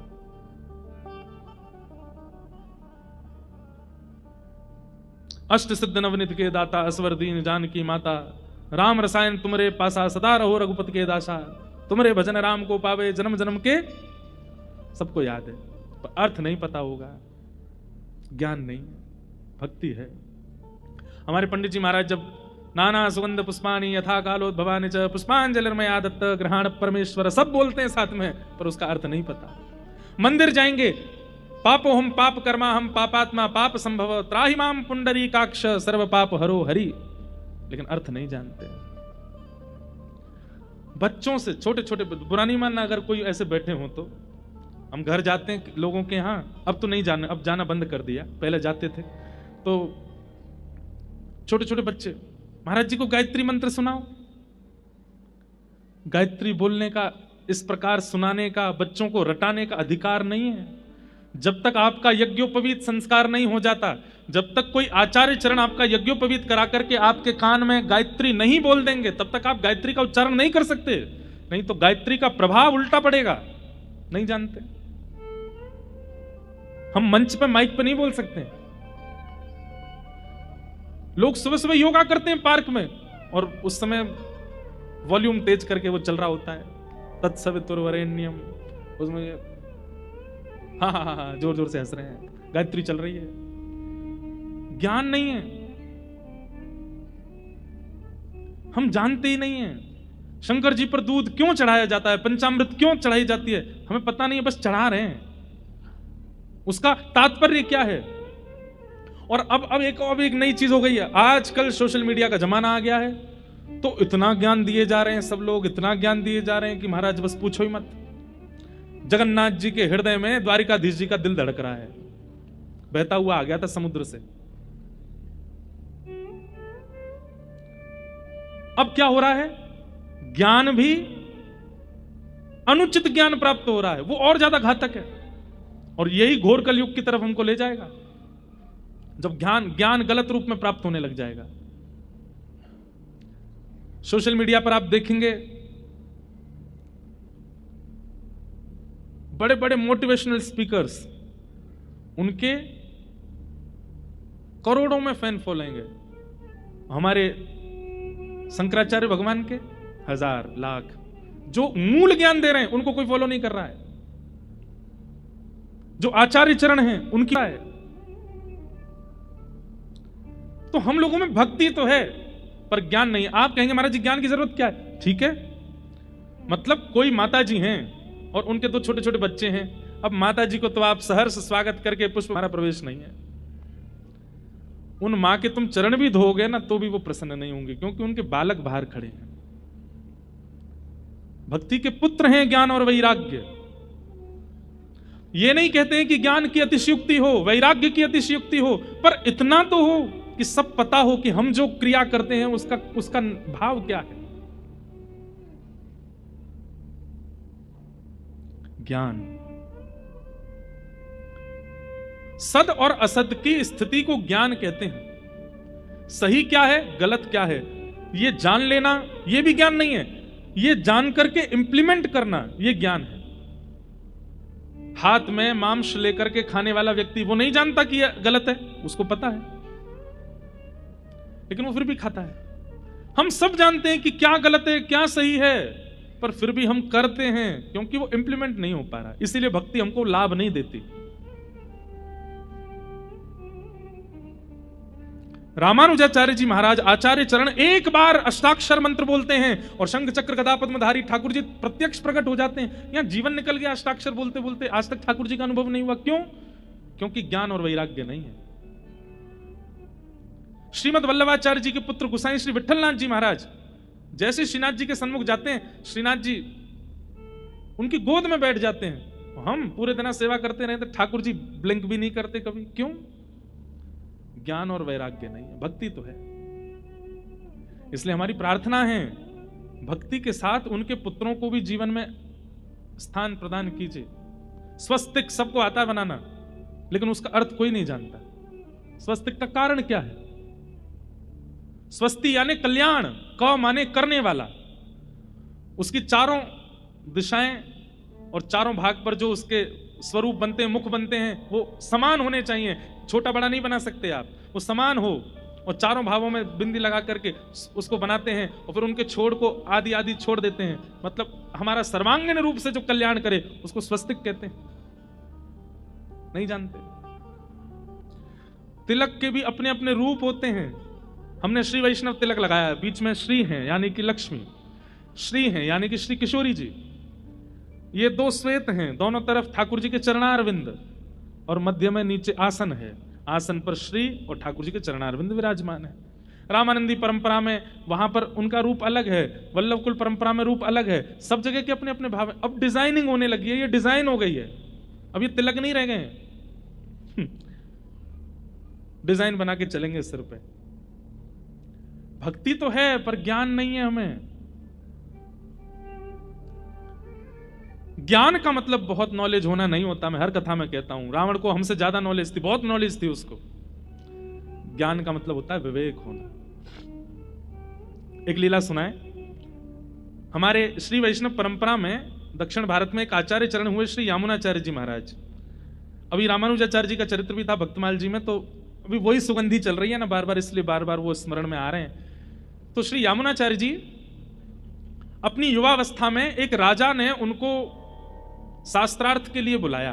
बहुत ध्यान से सुनिएगा, ज्ञान कहते किसको है ये सुनिएगा। तो एक पंडित जी थे दक्षिण भारत में, उनका नाम था कोलाहल। क्या नाम था?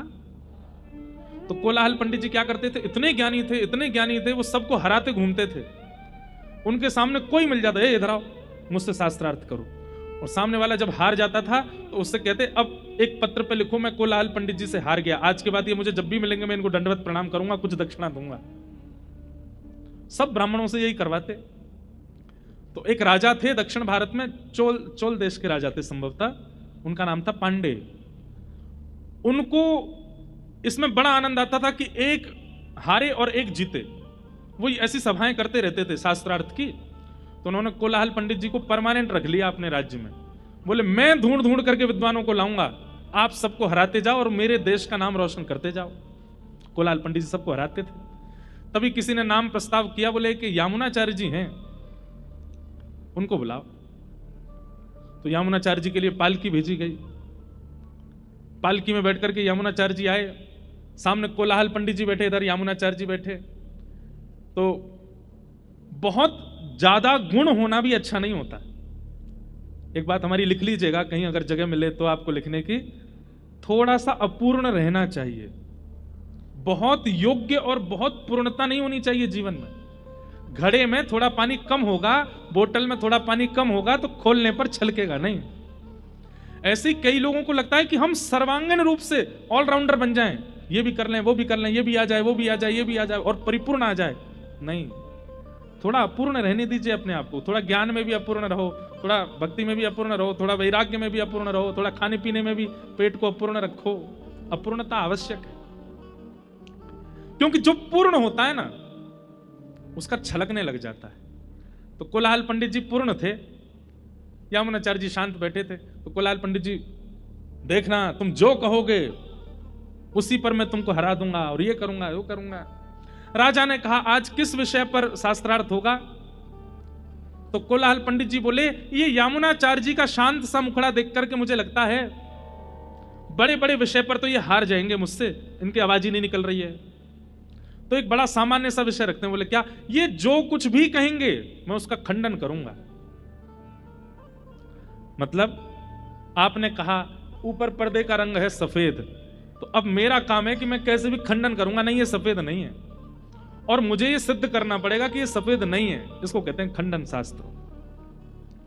तो कोलाहल पंडित जी बोले इनके शांत मुद्रा देख करके लगता है बहुत बड़ा शास्त्रार्थ ये कर नहीं पाएंगे मुझसे, तो ये जो कुछ भी कहेंगे उसका मैं खंडन करूंगा। राजा ने कहा कितने वाक्य बोलने की अनुमति है? बोले 3 वाक्य बोलेंगे ये, और मैं तीनों वाक्यों का खंडन करके इनको हराऊंगा। यामुनाचार्य जी शांत बैठ करके सुन रहे थे, मंद मंद मुस्कुरा रहे थे। राजा ने कहा शुरू किया जाए। तो यामुनाचार्य जी सबसे पहला शब्द बोले, ये कोलाहल पंडित जी जो हैं इनकी माता जी जो हैं वो काकबंध्या हैं। काकबंध्या बोलते हैं जिनके एक ही संतान होती है, जिनके 2 संतान नहीं होती, दूसरी नहीं हुई, तीसरी नहीं हुई, एक ही है, उनको काकबंध्या। और कोलाहल जी अकेले ही थे ना, उनकी कोई बहन थी ना कोई भाई था। यामुनाचार्य जी बोले इनकी माता जी काकबंध्या हैं, करिए खंडन। अब कोलाहल बोले इसका खंडन कैसे करूं? मैं अकेला ही हूं, मेरे कोई भाई नहीं बहन नहीं, खंडन वाला नहीं चलेगा, कोई और बात करते। वो समझ गया कि ये मुझे हरा देंगे। अब तो राजा बोला नहीं नहीं, अभी 2 वाक्य रह गए हैं, उनमें खंडन भी कर दोगे तो भी आपकी विजय मानी जाएगी। तो सीरीज में 3 मैच यदि हैं तो 1 हार गए तो 2 जीत जाओ तो भी सीरीज होती है ना आपकी। बोले अभी तो 1 ही हारे हो, अभी 2 बातें और बोलेंगे। तो यामुनाचार्य जी दूसरी बात बोलते हैं, चोल देश के राजा पांडे ये बड़े धर्मनिष्ठ राजा हैं, ये बड़ी नीति से चलते हैं, गुरु आज्ञा का पालन करते हैं, करिए इस बात का खंडन। अब वो पांडे राजा देखे, राजा को देखे, राजा तलवार पकड़े, करो खंडन। हाथ जोड़ करके बोला इस बात का भी कोई खंडन नहीं। बोला अब तीसरी बात सुनो, ये पांडे राजा की जो पत्नी है ना वो एकनिष्ठ पतिव्रता है, करो खंडन। राजा ने कह दिया तो तू अंतिम बात का भी खंडन करेगा तो भी मैं तुझे समान पुरस्कार दे दूंगा। यामुनाचार्य जी बोले पांडे राजा की पत्नी जो है वो पतिव्रता नारी है, करो खंडन। पांडे वो कोलाहल पंडित जी चरणों में गिर गए, बोले महाराज आप क्या हैं? तब यामुनाचार्य जी कहते हैं बहुत पढ़ा लिखा होना ज्ञानी नहीं कहलाता, किस जगह कितना बुद्धि का प्रयोग करना है उसको ज्ञान कहते हैं, और वही ज्ञान भक्ति का बेटा है, भक्ति का पुत्र है। सत्संग क्या सिखाता है भाई? रसोई घर में हल्दी भी रखी है, हींग भी रखी है, नमक भी रखा है, अदरक भी रखी है, टमाटर भी रखे हैं, आलू भी रखे हैं। अब आप किसी ऐसे को भेज दो, उसको पता तो है कि हल्दी है, ये हींग है, ये नमक है, ये अदरक है, ये आलू है, ये टमाटर है, बोले सब्जी बनाओ। अब उसको ये नहीं पता कि अनुपात कितना डाला जाता है, कहीं से भी टमाटर काटेगा, कहीं से भी अदरक छील देगा, सब कुछ मिला मिलू करके बना के दे देगा। अब उसको यही नहीं पता कि नमक कितना डालना है, तो बिगाड़ देगा ना सब्जी को। हम आप सब लोग ऐसे ज्ञानी हैं, हमें पता तो है रामचरितमानस में ये है, श्रीमद् भागवत में ये है, खाटू श्याम जी की महिमा ये है, बद्रीनाथ जी की महिमा ये है, जगन्नाथ जी के महाप्रसाद की महिमा ये है, तिरुपति बालाजी में केशदान की महिमा ये है, ये। पर उसका जो मूल आधार है वो हम नहीं जानते। इसलिए जितनी हल्दी डालनी चाहिए उतना नमक डाल करके हम सब्जी बिगाड़ देते हैं। भाई हल्दी की मात्रा 1 चम्मच डलेगी, नमक की मात्रा तो चुटकी से डलेगी। और ये कौन सिखाता है? ये कथा सिखाती है। ज्ञान तो हो गया, लेकिन उस ज्ञान का प्रयोग कैसा होना चाहिए जीवन में, ये सत्संग सिखाता है। एक प्रकार से कहते हैं तो सत्संग क्या करता है? इक्वेशन है बहुत सारी, प्लस भी हो गया, माइनस भी होगा, डिवाइडेशन भी हो गया, मल्टीप्लिकेशन भी हो गया। अब उस पूरी इक्वेशन का जो मूल रूप निकल करके आएगा, आपका तो दिमाग घूम गया अब क्या करना चाहिए। तो श्रीमद् भागवत जी क्या कैलकुलेटर है, लो यहाँ पे ये माइनस करो, ये प्लस करो, ये डिवाइड करो, ये करो, इज इक्वल टू ये। ऐसे ही आपके पास में जितना कुछ भी है उस सबको एक फॉर्म में ला करके व्यवस्थित करना, ये भागवत जी करते हैं। नहीं तो किसी में ज्ञान ज्यादा है, किसी में वैराग्य ज्यादा है, किसी में गुण की अधिकता ज्यादा है, किसी में रूप गर्विष्ठता है, किसी में अभिमान है, लेकिन सबको मिनिमाइज करके बिल्कुल एक सिमेट्री में करने का काम सत्संग करता है। इसलिए सत्संग बहुत आवश्यक है। ज्ञान कितना होना चाहिए? जितना सत्संग में प्राप्त हो, जितना आचार्य चरण बता देते हो उतना ज्ञान लीजिए, जिससे सब व्यवस्थित हो जाए। और वो ज्ञान भी अगर जीवन में नहीं है तो भक्ति होते हुए भी आप प्रसन्न नहीं रह पाओगे। इसलिए भक्ति के प्रथम पुत्र का नाम क्या है? ज्ञान। और ज्ञान किसको कहते हैं? बहुत नॉलेज होना ज्ञान नहीं होता, सही और गलत की पहचान होना यह ज्ञान होता है। वैराग्य, सब कुछ छोड़ देना वैराग्य नहीं होता, सबके बीच में रहते हुए भी अपने मन को मचलने ना देना, इसको वैराग्य कहते हैं। सब कुछ है आपके पास, आपके पास में खाने के लिए बहुव्यंजन है, पहनने के लिए बहुत सामग्री है, भोग भोगने के लिए दुनिया भर की सामग्रियां हैं। आप पे इतना धन है, आप चाहें तो रात का डिनर दुबई करके आओ, सवेरे का ब्रेकफास्ट सिंगापुर में करो, मध्याह्न भोजन स्विट्जरलैंड में जाकर के करो, लेकिन इतनी योग्यताएं मिलने के बाद भी उसका उपभोग ना करके बहुत व्यवस्थित जीवन जीना, यह वैराग्य है। वैराग्य का मतलब सब छोड़ देना नहीं होता, सबके बीच में रहते हुए भी मन को मचलने ना देना, यह वैराग्य है। और ये दोनों ही भक्ति के पुत्र हैं। हमारी बात मान लीजिए, आप जितनी भक्ति करते हैं उतनी भक्ति ही आनंद देने लग जाएगी, अगर सही अनुपात में ज्ञान और वैराग्य आपके जीवन में आ गए तो। अतिशय ज्ञान, अतिशय वैराग्य भी भक्ति को प्रसन्न नहीं करते। बालक मां को ज्यादा प्यारा तो हमेशा ही रहता है, पर अधिक प्यारा तब होता है जब वो मां के अंडर में ही रहे। जैसे कई माताओं की शिकायत, अब तो बेटा तू हमारे हाथ से निकल गया, तब तक ये अच्छा था जब तक हम कपड़े पहनाते थे, हम खिलाते थे, हम ही तैयार करते थे। और बच्चे तभी तक ही अच्छे रहते हैं जब तक वो मां के अंडर में रहें, मां ही खिलावे, मां ही पहनावे, मां ही सुलावे, मां ही उठावे, बालक बिगड़ता ही नहीं। जिस दिन बालक अपने शर्ट का बटन खुद लगाने लग जाता है, खुद खाने लग जाता है, अच्छी बात है, वो तो योग्य बन ही जाता है, पर कहीं ना कहीं जब अपने जीवन के निर्णय भी खुद लेने लग जाता है, वहीं से थोड़ा बिगड़ना शुरू हो जाता है। तो ज्ञान और वैराग्य कितने होने चाहिए कि भक्ति के अंडर में ही रहें, भक्ति से अधिक ना हो, पर हो तो हमारे अंदर, हमारे पास तो उतने भी नहीं है।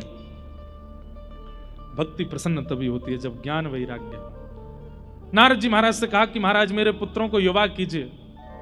नारद जी महाराज भ्रमण करते हुए बद्रिकाश्रम गए और बद्रीनाथ में जाकर के सनक सनंदन सनातन सनत कुमारों से कहा कि भक्ति के पुत्र ज्ञान और वैराग्य की योग्यता के लिए कोई साधन बताइए, ये दोनों कैसे प्रबल होंगे। तब आपने 5 प्रकार के यज्ञ बताए और उसमें पंचम यज्ञ क्या बताया? ज्ञान यज्ञ। और ज्ञान यज्ञों में भी सर्वश्रेष्ठ ज्ञान यज्ञ कौन सा है?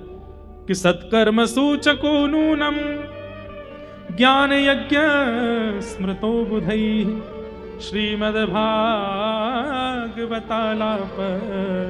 सतु गीत सुकादिभिः। सुखदेव जी के द्वारा परीक्षित को जो ज्ञान दिया गया है भागवत का, वह ज्ञान यज्ञ सर्वश्रेष्ठ यज्ञ है। अगर उस ज्ञान यज्ञ का कोई आस्वादन कर ले तो उसके चित्त की भक्ति प्रसन्न, ज्ञान और वैराग्य युवा हो जाएंगे। भागवत का आश्रय। तब नारद जी महाराज ने आपसे आज्ञा लेकर के आनंद वन में भागवत की कथा कराई। और भागवत के वक्ता भी कौन बने? सनत कुमार। सनक सनंदन सनातन सनत कुमार कथा सुनाने लगे। बड़े बड़े देवता ऋषिगण सब आके कथा में बैठे। जैसे ही भक्ति अपने दोनों वृद्ध बालकों को लेकर के कथा में प्रवेश करती है, भक्ति सुतौ तौ तरणौ गृहीत्वा प्रेमैक रूपा सहसा विरासित श्री कृष्ण गोविंद हरे मुरारे नाथेति नामानि मुहुर्वदन्ति। भक्ति महारानी अपने बालकों के साथ जैसे ही प्रवेश करती है, उनके दोनों पुत्र भी युवा होते चले जाते हैं। कथा का यह प्रभाव है, बहुत ध्यान से सुनिएगा। हम कितने बजे आ गए थे कथा में? 5:15, लगभग 5, 5:15। 5:15 बजे से अभी बज रहे हैं 7:15। पिछले 1 महीना में पहली बार ऐसा होगा 2 घंटे से आपने फोन नहीं उठाया अपना। कितने लोगों ने? 2 घंटे से किसी ने मैसेज चेक नहीं किया, कब कोई कर भी ले गया हो तो वो तो भैया श्रेष्ठ है ही है। चलो फोन चला भी लिया हो, बीच में थोड़ा देख भी लिया हो, पर पिछले 2 घंटे से उठे भी नहीं आप। अपने पूरे 1 महीने को देखो, रात में सोने के अलावा इतने एकनिष्ठ होकर के आप कब बैठे थे पिछली बार, आपको भी याद नहीं होगा। ये कौन बैठा के रखा है आपको यहां पे? भागवत की कथा। और ये आपकी सामर्थ्य नहीं है कि आप यहां बैठ सको। भाई जब चिकित्सा होती है ना तो पेशेंट हिलता ही नहीं है, उसको डर रहता है कि मैं हिला और सुई गलत जगह लगी तो। आपको नहीं पता है, पर ये चिकित्सा हो रही है। और चिकित्सा किसकी हो रही है? चित्त की हो रही है। इसलिए चित्त एकाग्र तो इंद्रियां एकाग्र अपने आप हो जाती हैं। एक आध बार मन भी किया होगा, अब कोई कीर्तन गाएंगे महाराज जी तो हम उठ के पानी पीने जाएंगे, आ भी जाता है कई लोगों के मन में। लेकिन फिर कोई ऐसी वाणी, ये और सुन जाते हैं, ये और सुन जाते हैं। ये कौन करवा रहा है? ये आपका चित्त ही कह रहा है भैया तुमने खूब बेंगलोर डुला लिया हमको, खूब चेन्नई ले गए, खूब मुंबई ले गए, सब जगह की पिक्चरें दिखा लाए, सब जगह के, लेकिन यहां जो मुझे सुख मिल रहा है उसको मुझे होने दो, इससे मेरी चिकित्सा हो रही है, मुझे अच्छा लग रहा है। इसलिए वो चित्त ही बार बार पैरों में भी दर्द हो रहा है फिर भी बैठा के रखता है आपको, उसकी चिकित्सा चल रही है। यहां पर भक्ति युवा हो रही है, ज्ञान वैराग्य युवा हो रहे हैं चित्त में, इसलिए आप बैठे हो एक आसन पर। भक्ति सुतौ तौ तरणौ गृहीत्वा प्रेमैक रूपा सहसा विरासीत श्री कृष्ण गोविंद हरे मुरारे नाथेति नामानि मुहुर वदन्ति। भक्ति महारानी नृत्य करने लगी, ज्ञान और वैराग्य दाढ़ी मूंछ सब चली गई उनकी, जो वृद्ध हो गए थे युवा हो गए, और युवा होकर के कथा में नाचने लगे। ये कथा का प्रभाव है। जो ज्ञान नष्ट हो चुका था पिछले 2 घंटों में कितनों का तो जागृत हो गया होगा। जो वैराग्य देखो कैसा, कई लोगों को एडिक्शन होता है, किसी को चाय का होता है, किसी को कुछ खाने का होता है, किसी को चलो खाना पीना तो हम सामान्य देखने का ही होता है, एडिक्शन होता है कईयों को। आजकल एक नया एडिक्शन चला है इंटरनेट का, सोशल मीडिया का, एडिक्शन ही है। महाराज भोजन नहीं दो चलेगा, एकादशी पर अन्न छोड़ना आजकल बड़ी बात नहीं है, फोन छुड़वा के दिखा दो एकादशी पर। गुरुजी द्वादशी कब लग रही है, जल्दी बताओ, अंगूठों में दर्द हो रहा है, दर्श बिन दूखन लागे नैन, आंखों में दर्द हो रहा है, स्क्रीन नहीं देखी है। फोन कह रहा है कि हैव यू लॉस्ट, तुम्हारी स्क्रीन टाइमिंग आज बिल्कुल नहीं हुई है। कितने आदी हो चुके हैं हम लोग। पर यहां बैठ करके आप देख रहे हैं, जो आप बाहर होते हैं, जो आप व्यवहार में होते हैं, वैसे आप अभी नहीं हो पिछले 2 घंटे से। ये कथा का प्रभाव है। भगवान अर्जुन गीता में भगवान अर्जुन से कहते हैं दुनिया में 2 कठिन सबसे काम है। सबसे पहला, बिना किसी की सहायता के स्वाध्याय करना, बिना किसी ट्यूशन के, ट्यूटर के, बहन के, भैया के पढ़ाए बिना खुद ही पढ़ना, खुद ही उसका अवलोकन करना बहुत कठिन है। और दूसरा, बहुत देर तक शांत रह के किसी और को सुनना, ये 2 सबसे कठिन काम है। और ये दोनों मेरी कृपा के बिना नहीं हो सकते। आप लोग सुन रहे हैं, ये उन्हीं की कृपा है। यहां भक्ति ज्ञान वैराग्य की चिकित्सा हो रही है, इसलिए आप सुन रहे हैं, इसलिए आप बैठे हैं। इस प्रकार भक्ति महारानी ज्ञान वैराग्य के साथ आई और युवा होने लगे।